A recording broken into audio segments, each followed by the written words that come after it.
पुलू रे सनम को जोहार जोहार गे ना वीडियो रे सनम को सगुन दाराम सगुन दाराम अड्डी मारांग अड्डी लगतियान अड्डी इम्पोर्टेंट कथा अगु कते लिन सेटर आकना ना वीडियो नेल तवन पे मुचेद धबे माने नीता सोसाइटी नीता सावता नेलते अड्डी हाहाड़ा बुझा माने दुख हो बुझा रस्का हो बुझा नय जो अब रोड जहां मेना का रोड अब आड़ांग सांताल आड़ांग जहां ओल मेना ताबना ओल चिकी नय नवा चेदो हो नीता जमाना रे अड़ी कठिन गया माने गिद्रे को चेन होचो कठिन दो नवा गार्डियन बाको चेष्टा लेखान दो को चेन किया नय 2025 चलुआ कना मिशन ऑल चिकी 2025 बन लई किया 2025 ते झतो हड़ बन चेदोआ आले को मा चेन हो बाले बड़ाय ताहे माने चेन हो बाले बड़ाय ताहे आले कोले चेन एन गया पढ़ाओ होले चेन एना ऑल होले चेन एन गया जहागी जेहेतु आले महा एटा मीडियम तेले पढ़ाओ है एकना ओना खातिर कम से कम सिग्नेचर को ऑल को पढ़ाओ को ले चेन के गया जहां की मेनखान अडी गान हर दो नितो धबी ऑल चिकी बाको चेद अकना नवा दुख बुझा ओना मा बाको चेद ले ठीक गया रोड हो बाको चेद दो रोड हो को हिड़ीनिया माने नितरिन गार्डियन मॉडर्न तक रोड हचे को उड़िया खान दो उड़िया बांग्ला खान दो बांग्ला इंग्लिश हिंदी नय मेनखान सांताल ते रोड दो को लाजा कना से को चिके कना जुदी लाजाओ पे बुझेया तबे केबीसी लेकान मिटंग ओने जो सोरे कौन बनेगा करोड़पति पूरा इंडिया जाकरिन हर को बड़ाया ओंडे ओल चिकी इदी काते माने क्वेश्चन रकाब कना जे ओल चिकी स्क्रिप्ट ओका मेना पंडित रघुनाथ मुर्मू गोंके तिकिन ओका किन ऑल ले ओना दो ओका लैंग्वेज कना माने ओना एंसर रे ओंडे सांताल लैंग्वेज मुंडारी को मेना का सांताल लैंग्वेज ऑप्शन मेना का और ओना राइट आंसर दो होय कना Santali language अबोआ language Santal road माने ऑल इंडिया लेवल रे केबीसी रे स्थान नाम का हांडे माने मिटन क्वेश्चन लेकाते ओंडे सेटरा कना तबे नोमा गौरव रेना कथा से खुशी रेना कथा अडी रस्क रेना कथा पंडित रघुनाथ मुर्मू द्वारा विकसित ओल्ड चिकी लिपि से इनमें से कौन सी भाषा लिखी जाती है? The Ol Chiki script developed by Pandit Raghunath Murmu is used to write which of these languages? A Gondi, B Bodo या Bodo, C Mundari, D Santhali. All India level रे नितो एटा हर को ठिके बाप ऑल चिकी मिटन स्क्रिप्ट मेना ओना दो सांताल लैंग्वेज सांताल हर को यूजा सांताल तको रोड़ा तो नोय जो नित को बड़ाय गया हा अडी गान को बड़ाय इदी के अब जो महामहिम राष्ट्रपति द्रौपदी मुर्मू उनकिन सांताल हर कना किन तो हुई दड़े ओना को इदी कते हा नोआ को बई बई ते ओना को स्थान होय नाम का मेनखान दुख नोय नोआ बुझा मॉडर्न जमाना रिन मॉडर्न गार्डियन को कड़ी सांताल ते रोड बाको चेद हचो कोआ अदो ओनागे ओनागे दुख दो बुझा अदो हाहाड़ा हो बुझा चेद खातिर ओंका बन कमी अदो ना वीडियो माध्यम ते निने कथा लिन लई सेटर आ झतो हर ठे गे ना वीडियो को हा सेटर जहां तिना हर ठे गे अदो सांताल ते चेद ते दो खेती दो बनुआ से बांगा इंग्लिश ते हो बन रोड़ा हिंदी ते बांग्ला ते उड़िया ते झतो ना बस तेलुगु मलयालम तमिल फमिल झतो चेदो पेसे सांताल लेका नेल को मेनखान मॉडर्न ते बस असुविधा तो चेद हो बनुआ मेनखान सांताल हो चेदो ताबन पे बोया और मारंग कते दो सांताल तो बम चेद दाड़े मारंग कते तो बम चेद जहां तिना गिद्रे को मारंग इदी कना उनको चेद आको ताबन माने पुइलू जखन गिद्रे को जन्म कना पुइलू खन गे दिकु ते को रोड़ा को कना दिकु ते आदो को लिया सांताल दो बाई पुष्टि देखो अरे गिद्रे रे आम जखन दिकु तेम चेद आदिया स्कूले चला कना ओना हो दिकु स्कूल तबे ओंडे हो दिकु गे पढ़ाई ना नोंडे हो दिकु सांताल तो तीसे चेदो ओना खातिर अलिया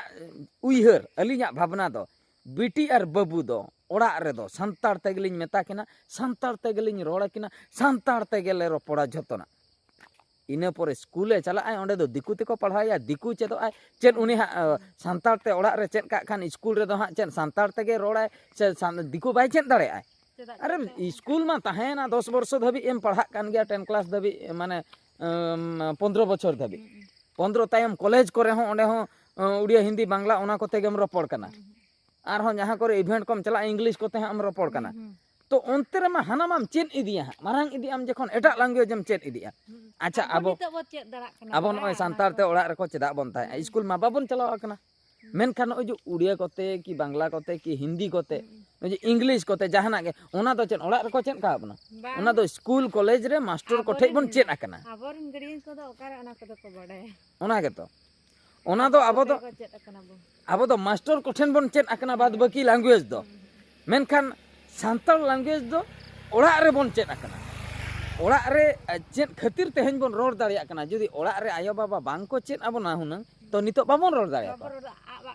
दुख बुझा अडी गान माने चेत निला झोतो होड़ा कथा गिन ले झोतो होड़ा सेलिब्रिटी को मेना कोआ हिंदी तेको रोड़ा सांताल बाको बडाया सांताल कना को सांताल बाको बडाया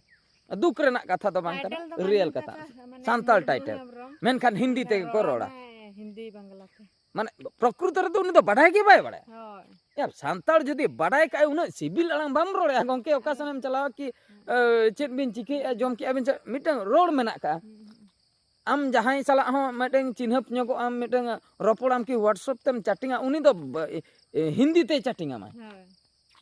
इंग्लिश लेटर ताहे को हिंदी ते भाषा ताहे को आ सांताल भाषा ते रोड में से बांगा तो नोय नोआ अडी दुख नोय नोआ को नेलते बुझा आरहों दुख बुझा अब चीफ मिनिस्टर उड़ीसा ने चीफ मिनिस्टर उनी दो हाय हुई कना मोहन चरण माझी उनी दो चेल ले आय से बांगा गिद्र रे उनी ओकासन ते हो बाय पुरुना कान लेकिन बुझवा सांताल ते रोड भगी ठीक बाय रोड़ा गाड़मा धराय रोड़ाय ओका लेका तार सांताल लेका हो बांग आंजमा अच्छा हाते मा टाइटल मा मोहन चरण माझी मेन दो उनकिन हा सांताल होड़ कना किन ओना क्लियर बकिन रोड़ा ओना दुख बुझा अदो चेत तेम क्लियर रखना इंग्लिश ते रोड में इंग्लिश हो क्लियर बनो चेत ते हो क्लियर बनो तो ओना गे पुइलु दो मारांग होड़ेम बनाना नोहा ते माने ये अबो ये रे होड़ेम जहाना एम लया को कना मिटी निजोर लैंग्वेज ते पुष्टे नो किंतु आबोरिन महामहिम द्रौपदी मुर्मू उनकिन दो किन क्लियर गया सांताल किन क्लियर गया हे पिछि सांताल ते गेल भाषण किन मारवा नते बरपदासन हे पिछि ह आबोरिन जहां को नेता मंत्री को बनाव कना शिबू सोरेन को हुयन हेमंत सोरेन को उनको तो सांताल ते को रोड का बडाय गया को ओना तो बेस कथा मेनखान जुदी उनकुरिन गिदर पिदर कथा बइन लई दाड़या कना उनकुरिन गिदर पिदर जुदी सांताल रोड के बाको बडा ओना दो अडी लाजाव रेना कथा ओना खातिर जहां तिना चेतन के बन रकाम काना मेना को ओएस ऑफिसर आईएएस ऑफिसर मेना का को अब सांताल रे बाबा तो को दो सांताल ते को रोड़े इंग्लिश ते को रोड़े मेनखान गिद्रे दो सांताल दो टोटल बाको रोड़े सांताल लैंग्वेज हो बाको बडाय इंग्लिश हिंदी कोते को रोड़ चे नोय नोआ बइन बुझाव दड़ा कना चेन उनको एटा लैंग्वेज ते बन चेन आको खान अडी मारांग होड़ को बेना आसे आपे द चेत अब ये माने चेत अब रोड को दो बापे कुसिया तबे सांताल लैंग्वेज चेन कतन चिकेते महामहिम राष्ट्रपति द्रौपदी मुर्मू राष्ट्रपति बनाय नाय सांताल लैंग्वेज चेत कतन ओना हो मिटंग उहिर तबन पे ओना हो मिटंग उहिर तबन सरकार स्कूल रे ऑल कते हांडे धबी चिकेते सेटर नाय कथा दो हुयुक कना सांताल लैंग्वेज दो बाधा दो बाय एमोक कना जे सांताल लैंग्वेज बन चेदोक खान इन इंग्लिश बन चेद दड़ा से पढ़ाव रिन कमजोरिया नोय नो उहिर दो भूल गया आदो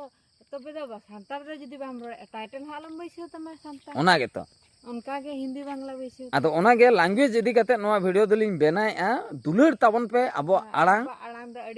अडी सिबिल आड़ांग कना दुलर ताबन पे रोड हाचो को पे गिद्रे आर जे अब हा मिटंग टाइटल दो हा सांताल बन बैसैया रोड दो हिंदी बांग्ला ते बन रोड़ेया तापरे हा धरो जो कुड़ी को जदी को जमाय छत्तीक कोड़ा रे चेन ओना दुलर को नामा नुई दो दिकु उतरो दिकु या को आदिवासी मेन कते को लगाया से बांगा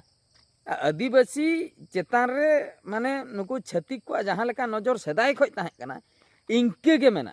खाली उनको रेंगे कोते को ना मिटंग कोड़ा जुदी सांताल कोड़ा जुदी मिटंग छत्तीक कुड़ी अगुई कना आबो गेसन बन जति तलाया मेनका नैहर जहां तिसम चला उनको तो आदिवासी मेनतेन को मने मिया आर आम सला तो बाको मेसा खाली परवो न्यू तेन को मेसा बाद बाकी दाका उतु जम को मिठे हको जमा से बांगा गारंटी बनु माने होय माने नोय नोंका आम जुदिम चक्री का खूब मारांग आईएएस ऑफिसर कम चक्री का हुई दड़े ओंडे दो को अपनार में ओना दो टाका पैसा नेलते टाका पैसा नेलते मेनखान अपरेन फैमिली सला दो बाको मेसा जुदी अपरेन फैमिली को रेंगे नाचार गया उनको सला दो बाको मेसा तो नोय नोंका अडी दुख बुझा नोआ सिचुएशन को नेलते अब आड़ांग चिकते बापे कुसिया बापो कुसिया कना बांग बुझा कना KBC Lacan onde sore mane kon bonega korolpoti kuti kuti taka ko income jahai contestant onde setrok kanai jodi jitkerok kanai to onkan abak bahasa ge jit onde abwa bhasa onde sthanoi nyam ka ai man tinak gorob renak katha adi garap ima adi raskaኝ buji गुरु गंके पंडित रघुनाथ मुर्मू माने रघुनाथ मुर्मू गंके तकिना कथा बाको बडाय आरो किछुगान को बडाय के बडाय के जे उनकिन दारायते नोना script मेना का all चिकी ना तो ओका लैंग्वेज रे यूज हो कना santar language सांताल लैंग्वेज रे यूज हो कना गौरव रेना कथा नोआ दो खुशी बुझेइना माने नोआ वीडियो जखन li nyel ke social media करे वायरल कना अडी खुशी बुझेइना nyel ka tha gongke te bone layak din khan ihi nyel ke adi raskaኝ buji ana अडी खुशी बुझेइना ओनागे अमिताभ बच्चन माने मिटंग सुपरस्टार उनकिन बॉलीवुड रिन माने 30 सेदाय खय उनकिन किन कराव अगुइया फिल्म को उनकिना मोचारे नोआ ta ke haram chawai de आदो उनकिन हो किन ठीक किया माने माने उनके सदाय रिन हॉल कना किन बांगा सांताल लैंग्वेज मिटंग मेना का ऑल चिकी स्क्रिप्ट आको मेना का तापरे 8 शेड्यूल रे ओना महा स्थान माय नाम का गया से नाम का एंतर मा बाको बडाय गद का बडाय दी को बई बईते ओना खातिर अबो लैंग्वेज दो चेदो ताबन पे माने इन दुइन लिया कम से कम डिग्री फिग्री दो आलो पे हतावा माने सर्टिफिकेट रे दो जस्ती जुदी बापे चाहे खान मेन खान रोड रोड आर माने ने इनके किछु गान ओलो पढ़ाओ लेका गानो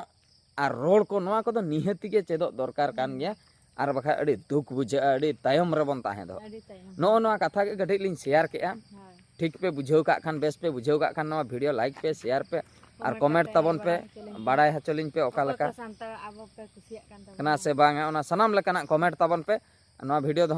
नोते रे गेलिन मुचेदया आर मिटे वीडियो रे बन नेपेला ar ale sana dome jur rabang दमे जुर राबांग स्टार्ट ना ओना खातिर लिन उयुआ कना नय हा सता फयार रे उयु बड़ा कते वीडियो बनाव होयो कना राबांग स्टार्ट के नय तेहेन खय गे हा गडी राबांग बुझे कना उन दिन दो बांगा